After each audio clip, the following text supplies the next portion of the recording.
എനിക്ക് എന്തായിരുന്നാലും ഒരു ദിവസം എങ്ങനെയും കളിച്ചിരിക്കണം. ആരെങ്കിലുമൊക്കെ മാതൃകയാക്കണമെന്ന് തോന്നിയിട്ടുണ്ടോ?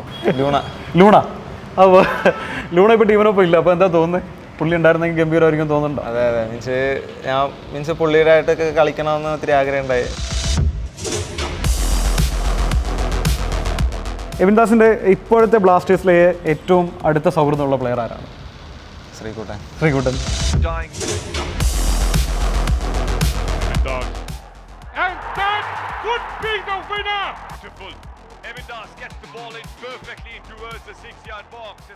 പോയ കളികളിലൊക്കെ നമുക്ക് അത്ര ഉദ്ദേശിച്ച ആൾക്കാരില്ലായിരുന്നു. ഇനിയിപ്പോൾ 2 മാച്ച് കൂടെ ഉണ്ട്, അതിൽ എല്ലാവരും വരാണെങ്കിൽ ഒത്തിരി സന്തോഷമായിരിക്കും. കേരള ബ്ലാസ്റ്റേഴ്സിന്റെ യുവതാരം എബിൻ ദാസ് ആണ് ഇപ്പോൾ നമുക്കൊന്ന് ചേരുന്നത്. എബി, നമസ്കാരം. എന്തൊക്കെയുണ്ട് വിശേഷം? സുഖമായിട്ട്. അപ്പോൾ സീസണിൽ കുറേ മത്സരങ്ങൾ കളിക്കാൻ പറ്റി, ഗംഭീര പ്രകടനമാണ്. അപ്പോൾ എത്രത്തോളം ഒരു കോൺഫിഡൻസ് വർദ്ധിച്ചിട്ടുണ്ട് എബിയുടെ ഇപ്പോഴത്തെ? ഒത്തിരി സന്തോഷമുണ്ട്. ഇങ്ങനെ സീനിയർ ടീമിൽ ഇങ്ങനെ കളിക്കാന്നൊക്കെ പറയുമ്പോൾ ഒത്തിരി സന്തോഷമുണ്ട്. ഒട്ടും പ്രതീക്ഷിച്ചില്ലായിരുന്നു. അപ്പോൾ ആദ്യ സീസണിൽ തന്നെ ഇങ്ങനെ കളിക്കാൻ പറ്റിയതിൽ ഒത്തിരി സന്തോഷമുണ്ട്. അപ്പോൾ പൊഴിയൂരെന്നൊരു ഗ്രാമം, അവിടെ SMRC എന്ന് പറയുന്നൊരു ക്ലബ്ബ്, ആ ക്ലബ്ബിൽ കളിക്കുന്ന സമയത്ത് എങ്ങനെയായിരുന്നു അവിടുത്തെ ഒരു രീതി? എങ്ങനെയായിരുന്നു? എൻ്റെ നാട്ടിലത്തെ ഒരു ക്ലബ്ബാണ് SMRC എന്ന് പറയാം. ഇപ്പോൾ ഞങ്ങളവിടുത്തെ ഗ്രാമത്തിൽ എൻ്റെ ഗ്രാമം അറിയപ്പെടുന്നത് സന്തോഷ് ട്രോഫി ഗ്രാമമെന്നാണ്. അപ്പോൾ എല്ലാ വർഷവും ഒത്തിരി ഒരു 7-8 പ്ലേയേഴ്സെങ്കിലും സന്തോഷ് ട്രോഫി കളിക്കും, പിന്നെ ഐ ലീഗ് കളിക്കും. അങ്ങനെ ഒത്തിരി പ്ലേയേഴ്സ് കളിച്ചു വന്ന ഒരു ഗ്രാമമാണ്. അപ്പോൾ ഞാനും ചെറുപ്പം മുതലേ സ്റ്റാർട്ടിങ് അവിടെ മുതലാണ് ട്രെയിനിങ് ഒക്കെ സ്റ്റാർട്ട് ചെയ്തത്. ഇപ്പോഴും അവിടെ ട്രെയിനിങ് ഒക്കെ നടക്കാറുണ്ട്. എല്ലാ കാറ്റഗറിയിലും അവിടെ നടക്കാറുണ്ട്. പിന്നെ എങ്ങനെ ലിപ്സിൽ ഇതിലേക്ക് ഇങ്ങനത്തെ നമുക്കവിടെ ഇങ്ങനെ ഒത്തിരി എല്ലാ ഏരിയസിലും ഓരോ ടീംസ് ഉണ്ടാവും. അപ്പോൾ അതിൽ ഒരു ടൂർണമെന്റ് വെച്ചിട്ട് അതിന്ന് ലിഫയിലേക്ക് സെലക്ഷൻ കിട്ടുന്ന അങ്ങനെയാണ്. അക്കാഡമി ഉണ്ടല്ലോ അങ്ങനെ ഒരു അക്കാഡമി ഉള്ള കാര്യം അറിയാമായിരുന്നോ മത്സരത്തിന് ഇറങ്ങുന്ന സമയത്ത്? അതെ. ഞങ്ങൾ പോയത് സെക്കൻഡ് ബാച്ചാണ്. അപ്പോൾ എന്നെ മുന്നേ ലിഫയിൽ ഒരു ബാച്ച് ഉണ്ട്. അപ്പോൾ അവര് ഇതേമാതിരി തന്നെ ഓരോ ടൂർണമെന്റ് വെച്ചിട്ട് അതിൽ നിന്നിട്ട് ഒരു 20-25 പ്ലേയേഴ്സ് എടുത്ത് അങ്ങനെ ടീം. അപ്പം അക്കാഡമിയിലേക്ക് മാറുന്ന പറയുമ്പോൾ വീട്ടിൽ നിന്നുള്ളൊരു എങ്ങനെയായിരുന്നു ഒരു പ്രതികരണം?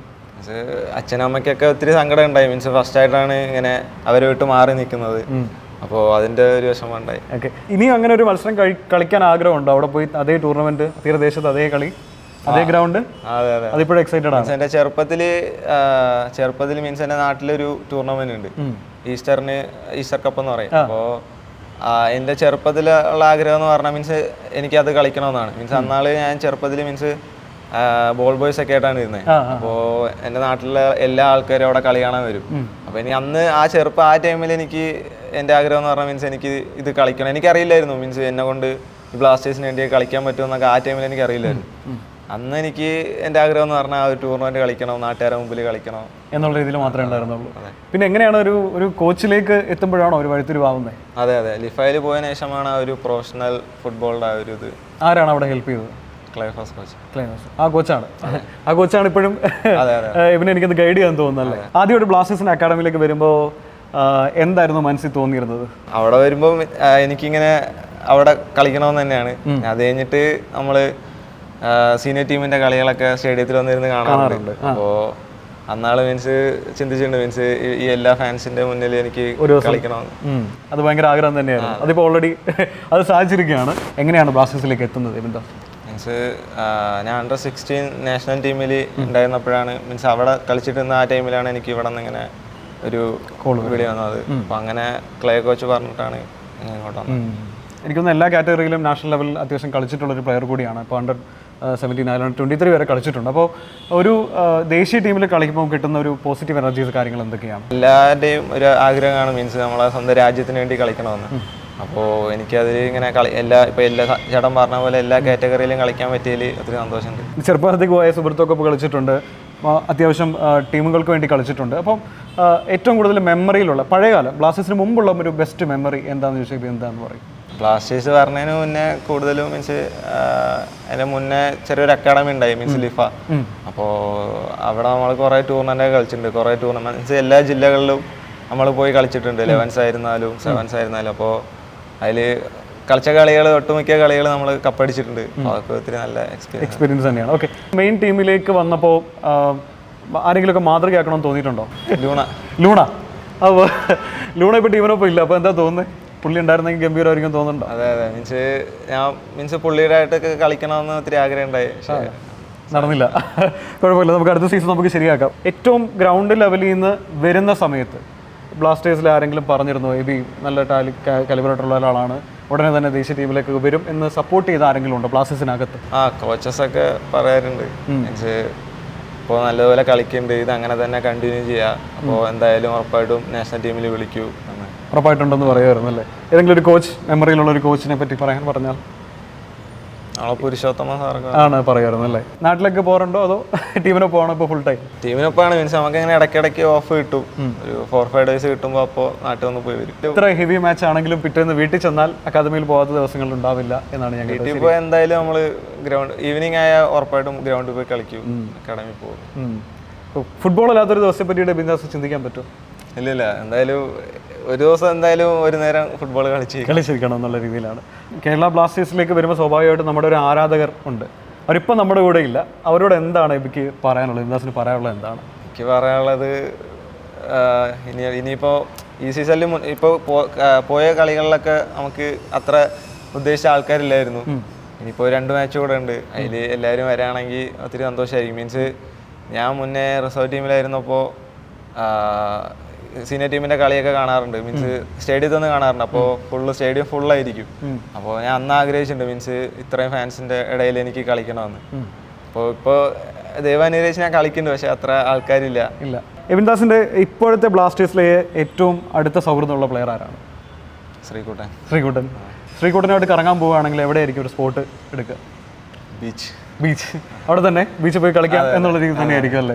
അപ്പോൾ ഇപ്പോൾ നമുക്ക് കുറച്ച് റാപ്പിഡ് ഫയർ സെക്ഷനിലേക്ക് പോകാം. ഞാൻ കുറച്ച് സ്റ്റേറ്റ്മെൻറ്റ് പറയും, അപ്പോൾ എബിക്ക് എന്താണ് അതിനെപ്പറ്റിയുള്ള അഭിപ്രായം എന്നുള്ളത് മാത്രം പറഞ്ഞാൽ മതി. കുറച്ചുകൂടെ മികച്ച സാഹചര്യം ഉണ്ടായിരുന്നെങ്കിൽ എന്നേക്കാൾ ഒരു മികച്ച താരമായി അച്ഛൻ മാറിയാനെ, എബിൻ്റെ അച്ഛൻ മാറിയാനെ, എന്താ അഭിപ്രായം? അമ്മയൊക്കെ പറഞ്ഞിട്ടുണ്ട് അച്ഛൻ ഇങ്ങനെ പണ്ട് കളിക്കുമെന്ന്.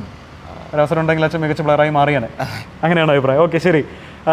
ഞാൻ ഇപ്പോഴും ഈ വെയിലത്ത് കളിക്കുന്നത് കാണുമ്പോൾ അമ്മയ്ക്ക് ചെറിയൊരു വിഷമം തോന്നിയിട്ടുണ്ട്. ഉറപ്പായിട്ടും.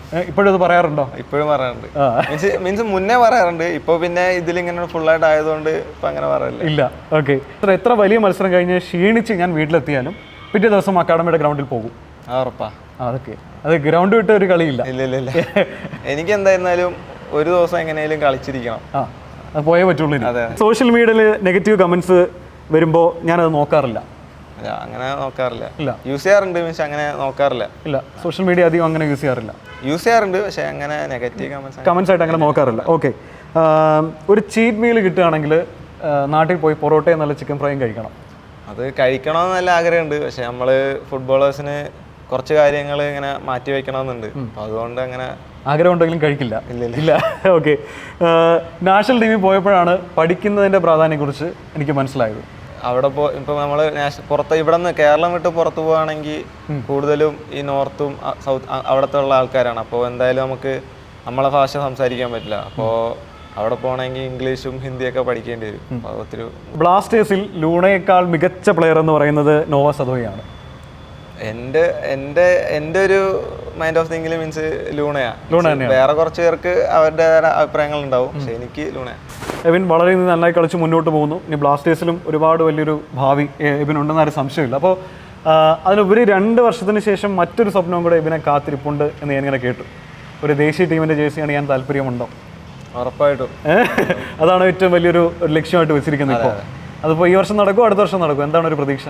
അതിനെക്കുറിച്ച് എനിക്കറിയില്ല, പക്ഷേ എന്തായാലും അവിടെ എത്തുന്നതിന് വരെ ഞാൻ ഉറപ്പായിട്ടും വർക്ക് ചെയ്യും, റിസൾട്ട് ഉണ്ടാക്കും. അതെ. ഓക്കെ, അപ്പോൾ ഈ ഒരു കോൺഫിഡൻസ് ഇപ്പോൾ ഉണ്ടായിരിക്കട്ടെ. അപ്പോൾ Ebin Das, all the best. കാണാം നമുക്ക് വീണ്ടും.